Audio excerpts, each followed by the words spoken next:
दुनिया की सबसे बड़ी जंग यूक्रेन और रूस की लड़ाई अब एक और टर्न ले रही है। इस बार कहानी सिर्फ मोर्चे पर टैंकों और मिसाइलों की लड़ाई नहीं बल्कि वॉशिंगटन की पावर मीटिंग्स है।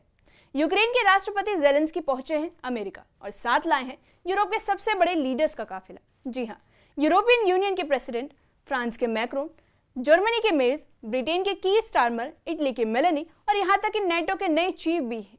सबका मकसद एक ही है, अमेरिका और ट्रंप को यह दिखाना कि यूरोप पूरी तरह से यूक्रेन के साथ खड़ा है। लेकिन ट्विस्ट ये है कि ट्रंप, जो हाल ही में पुतिन से मिलकर आए हैं, अब कुछ अलग ही संकेत दे रहे हैं। जिसके बाद सवाल यही है कि क्या वॉशिंगटन की मीटिंग यूक्रेन को सुरक्षा देगी या फिर रूस को फायदा देगी। न्यूज़ 18 के सोशल मीडिया प्लेटफॉर्म पर आपका स्वागत है। मैं आपके साथ साइमा परवीन।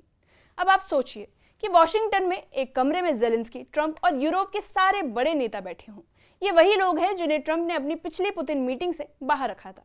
अब ये सब साथ आ गए हैं ताकि ट्रंप को इस साफ संदेश दिया जाए कि यूक्रेन अकेला नहीं है। सबको डर है कि कहीं ट्रंप पुतिन के साथ कोई ऐसी डील न कर ले जिससे यूरोप और यूक्रेन दोनों ही सुरक्षा खतरे में पड़ जाए। और यही वजह है कि यूरोपीय नेता अब खुद अमेरिका तक पहुंचे हैं ताकि बातचीत का हिस्सा बन सके और खुद अपने कानों से सुन सके कि आखिर ट्रंप रूस को क्या ऑफर देने वाले हैं। अब आपको बता दें कि ट्रंप अभी अभी अलास्का से लौटे हैं, जहां उन्हें पुतिन से मुलाकात की। आपको बता दें कि उस मीटिंग के बाद उन्होंने कहा कि बड़ी प्रोग्रेस हुई है, लेकिन कोई साफ डिटेल नहीं दी गई। जी हाँ, सोशल मीडिया पर इतना जरूर लिख दिया कि यूक्रेन को नाटो में जगह नहीं मिलेगी और क्रीमिया वापस नहीं मिलेगा। अब ये बात यूरोप के लिए भी शॉकिंग है, क्योंकि अगर नाटो में जगह नहीं मिली और क्रीमिया रूस का ही हिस्सा रह गया तो यूक्रेन का भविष्य क्या होगा। यूरोपीय नेता इसलिए चिंतित है कि कहीं अमेरिका और रूस के बीच की गुप्त बातें सीधे यूक्रेन की कुर्बानी पर न हो जाए। अब आपको बता दें कि जेलेंस्की के लिए मीटिंग डबल चैलेंज क्यों है, बल्कि इसलिए है क्योंकि एक तरफ उन्हें ट्रंप को खुश रखना है ताकि अमेरिका का सपोर्ट बना रहे, वहीं दूसरी तरफ उन्हें अपने देश को यह भरोसा भी दिलाना है कि वो रूस को 1 इंच भी जमीन नहीं देंगे। आपको बता दें कि पहले भी जब वो फरवरी में ट्रंप से मिले थे तो ट्रंप की उनसे बहस हो गई थी कि वो अमेरिका का शुक्रिया अदा नहीं करेंगे और अब वो दोबारा वही सिचुएशन झेलना नहीं चाहते हैं। इसलिए इस बार जेलेंस्की अपने साथ पूरा यूरोप लेकर आए हैं ताकि बातचीत का माहौल और ट्रंप की टोन दोनों अलग हो। आपको बता दें कि यूरोपियन लीडर्स का मकसद साफ है कि ट्रंप को यह दिखाना है कि अगर वो रूस की तरफ झुकेंगे तो पूरा यूरोप नाराज होगा। फ्रांस के मैक्रोन ने साफ कह दिया है कि अगर आज हम रूस के सामने कमजोर हुए तो कल वो और देशों पर हमला करेगा। ब्रिटेन के पीएम स्टारमर भी यही कह रहे हैं कि हमें यूक्रेन को मजबूत बनाना होगा। अब मतलब यह है कि यूरोप एकजुट होकर ट्रंप को यह समझाना चाहते हैं कि यह सिर्फ यूक्रेन की जंग नहीं बल्कि पूरे कॉन्टिनेंट की सुरक्षा का सवाल है। और ये जो मीटिंग होने वाली है, इस मीटिंग में सबसे बड़ा मुद्दा है सिक्योरिटी गारंटी। मतलब अगर भविष्य में रूस फिर से हमला करता है तो नाटो जैसा कोई अलायंस तुरंत यूक्रेन की मदद करेगा। ट्रंप इस पर सोच रहे हैं कि नाटो में जगह तो नहीं देंगे, लेकिन नाटो जैसी सिक्योरिटी दे सकते हैं। यानी नाम कुछ और होगा, लेकिन वादा वही होगा कि अगर रूस हमला करता है तो सब मिलकर यूक्रेन की रक्षा करेंगे। अब सवाल यह है कि क्या पुतिन इसे मानेंगे और क्या जेलेंस्की इतना भरोसा करेंगे। आपको बता दें कि क्रीमिया और डोनबास पर सबसे बड़ा झगड़ा है। पुतिन चाहते हैं कि पूरा डोनबास उनके पास हो, जबकि फिलहाल इसका कुछ हिस्सा यूक्रेन के कंट्रोल में है। ट्रंप ने संकेत दे दिए हैं कि शायद इस मुद्दे पर समझौता हो सकता है, लेकिन जेलेंस्की बार बार कह चुके हैं कि संविधान उन्हें देश का हिस्सा छोड़ने की इजाजत नहीं देता।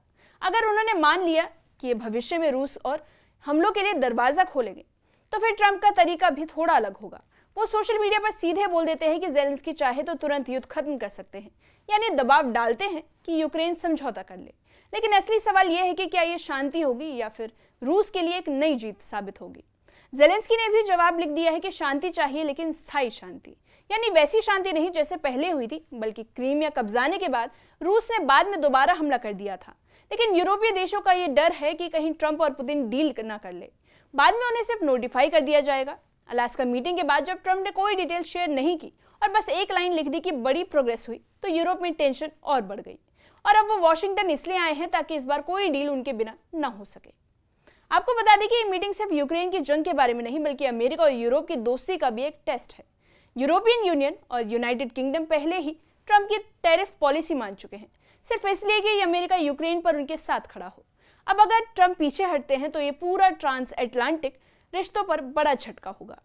पुतिन की स्ट्रैटेजी साफ है कि वो चाहते हैं कि डोनबास और क्रीमिया पर रूस का कब्जा मान लिया जाए और नाटो से यूक्रेन को हमेशा के लिए बाहर रखा जाए, और इसके बदले वो शायद युद्ध रोकने के लिए तैयार हों। यानी पुतिन अपने मैक्सिमलिस्ट डिमांड पर अड़े हुए हैं, जिसके बाद सवाल यह है कि क्या दुनिया उनके हिसाब से झुकेगी या फिर उन्हें उनसे टक्कर लेगी। अब आपको बता दें कि ज़ेलेंस्की को इस मीटिंग में बेहद सावधानी से खेलना होगा। अगर उन्होंने पुतिन की शर्तें मान ली तो देश में उनका विरोध बढ़ जाएगा, और अगर नहीं मानी तो ट्रंप उन्हें ब्लेम कर सकते हैं कि वो शांति नहीं चाहते, और यही वजह है कि वो यूरोप को साथ लेकर आए हैं ताकि बातचीत का बोझ अकेले उन पर ना हो। वहीं American secretary of state Marco Rubio कह रहे हैं कि सबसे अच्छा रास्ता पूरी शांति डील है, लेकिन वो ये भी मानते हैं कि ये आसान नहीं है। उनका कहना है कि अभी हफ्तों की बातचीत लगेगी ये तय करने में कि सिक्योरिटी गारंटी कैसे होगी और उसका नाम क्या होगा। रूबियो का स्टेटमेंट बताता है कि वॉशिंगटन में खुद भी कोई फाइनल ब्लूप्रिंट तैयार नहीं हुआ है।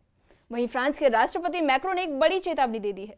उनका कहना है कि अगर रूस के सामने कमजोरी दिखाई तो कल वही रूस और देशों पर हमला करेगा। यानी फ्रांस साफ कर रहा है कि यूक्रेन की जंग सिर्फ एक देश की लड़ाई नहीं बल्कि पूरी यूरोप की सुरक्षा का सवाल है। अब सबकी निगाहें इस बात पर टिकी हैं और इस मीटिंग पर भी टिकी है जो ये तय करेगा कि यूक्रेन को नाटो जैसी सुरक्षा मिलेगी या नहीं। जिसके बाद सवाल यह है कि क्या पुतिन मानेंगे, क्या ट्रंप फाइनल डील तय करेंगे, और क्या ज़ेलेंस्की इस बार बिना किसी पब्लिक तमाशे के ट्रंप को मैनेज कर पाएंगे। अगले कुछ दिन यूरोप और यूक्रेन के भविष्य के लिए अहम साबित होंगे।